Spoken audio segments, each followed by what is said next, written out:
आज है 14 जुलाई, दिन शुक्रवार यानी फ्राइडे। आज की 10 बड़ी अहम खबरें पे फटाफट नजर डालते हैं। भारतीय संसद के मानसून सत्र को अनिश्चित काल के लिए स्थगित कर दिया गया। सत्र के आखिरी दिन संसद में भारी राजनीतिक सरगर्मी देखने को मिली। विपक्ष के नेता मल्लिकार्जुन खड़गे ने उत्तराखंड के पानी में हाल में ही सुदृढ़ीकरण मामले को लेकर राज्यसभा में सरकार को घेरा। विपक्ष ने इस मुद्दे को सदन से बाइकआउट किया। सरकार ने सत्र के दौरान कई महत्वपूर्ण विधेयकों के पारित करने में सफलता हासिल की, जबकि विपक्ष ने बेरोजगारी और कानून व्यवस्था के मामले में सरकार को पे तीखे हमले किए।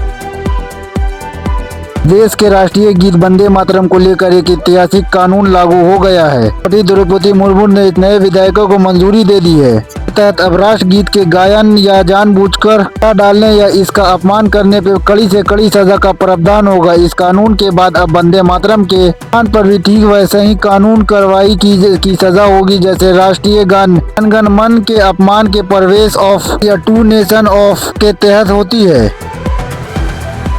संसद के निचले सदन लोकसभा में केरल का नाम परिवर्तन बिल 2026 बिना किसी लंबी बहस बाद अब आधिकारिक रूप से सरकारी दस्तावेजों में केरल राज्य का नाम बदलकर केरलीकोलम कर दिया जाएगा। केरल विधानसभा में काफी लंबे समय से अपनी भाषा और संस्कृति का सम्मान में इस नाम का परिवर्तन और प्रस्ताव केंद्र सरकार को भेजा था, जिसके संसदीय औपचारिकता मिल रही है। देश अपना 80वां स्वतंत्रता दिवस मनाने जा रहा है, जिसे भारत में रक्षा सचिव राजेश कुमार सिंह ने आज प्रेस कॉन्फ्रेंस में बताया कि दिल्ली के लाल किले पे होने वाले प्रमुख समारोह के सभी तैयारी स्पष्ट कर ली गई है। इस साल के उत्सव पूरी तरह देश के युवाओं और विकसित भारत विजन पर केंद्रित रखी गई है। लाल किला सुरक्षा के लिए इस बार AI अधिकृत सर्विलेंस और एंटी ड्रोन सिस्टम तैनात कर दिया गया है। प्रधानमंत्री श्री नरेंद्र मोदी कल सुबह देश को संबोधित करेंगे।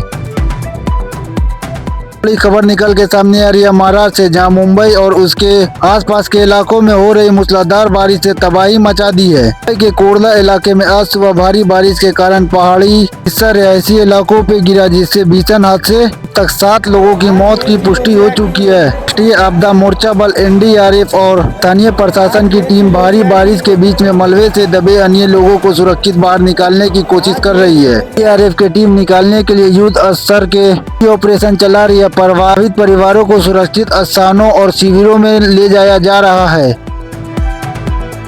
देश पाकिस्तान में आज 14 अगस्त को अपना 49वां स्वतंत्रता दिवस मना रहा है। इस्लामाबाद और लाहौर समेत देश के प्रमुख शहरों में सारी भवनों पर लाइटिंग की गई है। भारत पाकिस्तान सीमा बॉर्डर पर भी आगा अटारी और बॉर्डर पर दोनों देशों की सैनिकों ने एक दूसरे को बधाई दी और साथ में मिठाई खिलाई। ताकि यह जश्न ऐसे समय पे हो रहा जब पाकिस्तान गंभीर आर्थिक संकट, महंगाई और राजनीतिक अस्थिरता से गुजर रहा है। पाकिस्तानी नेतृत्व ने इस अवसर पे देश के आत्मनिर्भर का संकल्प दोहराया।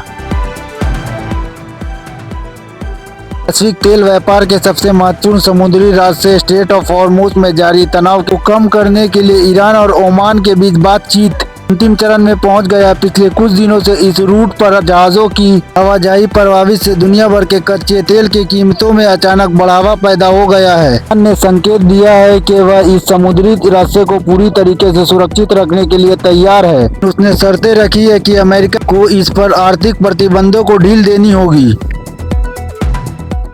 अमेरिकन राष्ट्रपति डोनाल्ड ट्रंप ने व्हाइट हाउस के एक बेहद बड़ा बयान जारी किया है। ट्रंप ने कहा कि अमेरिका फिलहाल ईरान के खिलाफ किसी भी तरह की सैन्य कार्रवाई के मूड में नहीं है। के बजाय अमेरिका ईरान के वैश्विक जाने की मांग करेगा। इस बयान के बाद अंतर्राष्ट्रीय बाजारों, खास करके मिडिल ईस्ट देशों ने चैन की सांस ली, क्योंकि इस युद्ध का तत्काल खतरा टल गया है।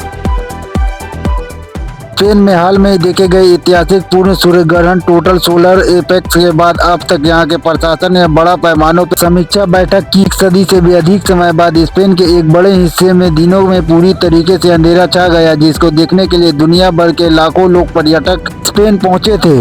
इस भारी भड़कम के कारण शहर की ट्रैफिक व्यवस्था पूरी तरीके से चरमरा गई। स्पेन सरकार ने पर्यटकों को सुरक्षित वापस भेजा और हाईवे को पूरी तरीके से करने के लिए एक नया ट्रैफिक मैनेजमेंट प्लान जारी किया है, जिससे शहर के स्थानीय लोगों को कम से कम दिक्कत का सामना करना पड़े।